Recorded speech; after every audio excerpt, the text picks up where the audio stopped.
ঘুম বসতো কিন্তু শোনার সময় কি গো বলে রাত্রিবেলা কিন্তু শোনার সময় নাই, রাত্রিবেলা ঘুম বসার সময়, তাই তো আমরা ব্যস্ত হয়ে পড়েছি।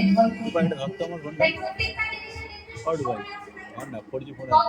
এই হরিনাম সংকীর্তন করার জন্য, ভগবানের গুণকীর্তন করার জন্য, ভগবানের চরণাশ্রয় করার জন্য নির্দিষ্ট সময় আছে। সেটা কখন বললেন শিশুকাল। তুমি যদি ছানা বাবুর সকাল সকাল তো অর্থাৎ যারা দেখবি বাবা যারা দূর থেকে বাবু করে তারা কিন্তু জানে, তারা জানে কি যে সকাল সকাল উঠতে হবে, ওই দূর থেকে বাবু উঠতে গেলে সেটা সকাল সকাল উঠতে হবে, বেলা বেড়ে গেলে আর সেই দূর থেকে বাবু উঠে আসবে। তখন ওই শিশুকাল থেকে ভগবানের চরণটা বাবা আমাদেরকে আশ্রয় করতে হবে, শিশুকাল থেকে আশ্রয় করতে হবে। মানে অনেকে মনে মনে ভাবতে পারে বয়স হয়ে গেছে, আমাদের বয়স হয়ে গেছে, তাহলে কি আমরা ভগবানকে ডাকতে পারবো না? হরে কৃষ্ণ। এই ভক্তমণ্ডলী আমরা ভক্তি করতে পারি না, আমরা সবাই ভগবানকে ডাকতে পারবো। তবে একটা কথা বলে রাখছি, ওই বললাম ডাকতে পারবো সবাই, দেখবেন একটা জমিতে বীজ রোপণ করতে গেলে সেটা সবাই মতো করতে হয়। যদি অসময়ে জমিতে বীজ রোপণ করা যায় কি হবে গো?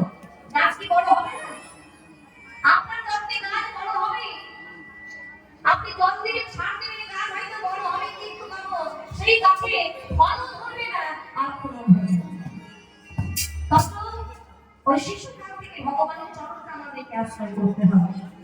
আর আমাদের ঘরের ছেলেরা এই এতটা পাড়ায় যে কীর্তন হয়, যদি আমরা কি জানলে আমার কীর্তন শুনে আসি, কি বলবে আমাদের ঘরের ছেলেরা? কি বলবে? বলে কীর্তন শোনার কোনো বয়স আমাদের হয়,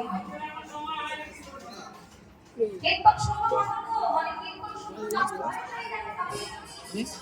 এখন আমরা কি শুনবো দেখবি হয় না, বড় বড় বক লাগিয়ে যখন দেখবি ওই যে আওয়াজ হয় না, আমার দিকে ভিড় ফাটাবি করছি বলে যদি জিততে হয় তাহলে আর সেখানে জায়গা দেওয়া যাবে না, সেখানে আর জায়গা দেওয়া যাবে না। মানে শুধু কীর্তন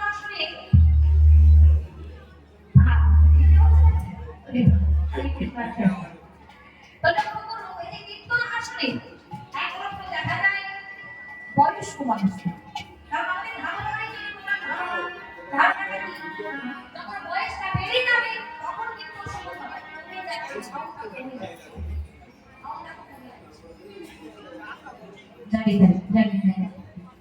যখন বয়স হয়ে যাবে তখন কিন্তু করবো, এখন নয়। আমাদের ধারণাটাই হলো এটা যে এই সময় আনন্দ করে নি। কারণ দেখবে প্রতিটা হরিবাসরে কীর্তনীরা একটাই কথা বলে, কি বলে? 84 লক্ষ জনে ভ্রমণ করে সাধের আনন্দ করে আসে। তাহলে আমাদের ধারণাটা কি মানে মনে মনে ভাবছি যে এই জন্মে নয়, আনন্দ অনেক জন্ম পড়ে আছে, সেই সময় না হয় কিন্তু এই জন্মটা একটু আনন্দ করে কাটাই, একটু হয় ডিজে গান অনেক এই যে আমাদের পরিবর্তনের ধারণা রয়েছে। আচ্ছা বলুন তো,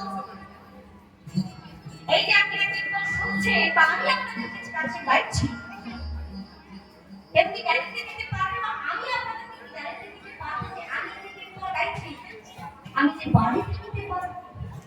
এর কোনো গ্যারান্টি আছে?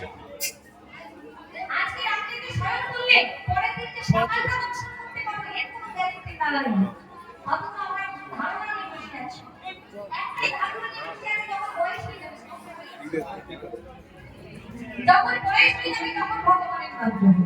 ওই হাড়ে নিয়ে যা আবার কি সময় আছে, আর কি বলি সময় থাকতে থাকতে না করে করিও গান আটু গায়ের সময় চলে যাবে, প্রায় সোনার ভরে ফিরতে বলে ঠিক ঠিক ঠিক যে না চলে তার কাজে আর শত শত ভিড় ভিড় ভিড়। আজকে লক্ষ্য করো সেই ছোট্ট করে শুনো, আজকে খেলা খেলছি মুখে গান আসলে আপনি যখন হয়েছিল পাকা যাচ্ছে সবাই মিলে ভগবানের মাধ্যমে ক্রিয়াকে আগিয়ে নিয়ে যাবো, কি গো? একটা ভক্ত চাইবো নাকি? ঠিক আছে, হরি হরি। সবাই মিলে হাত তুলে হাত তুলে সাউন্ডটা বাড়াতে হবে।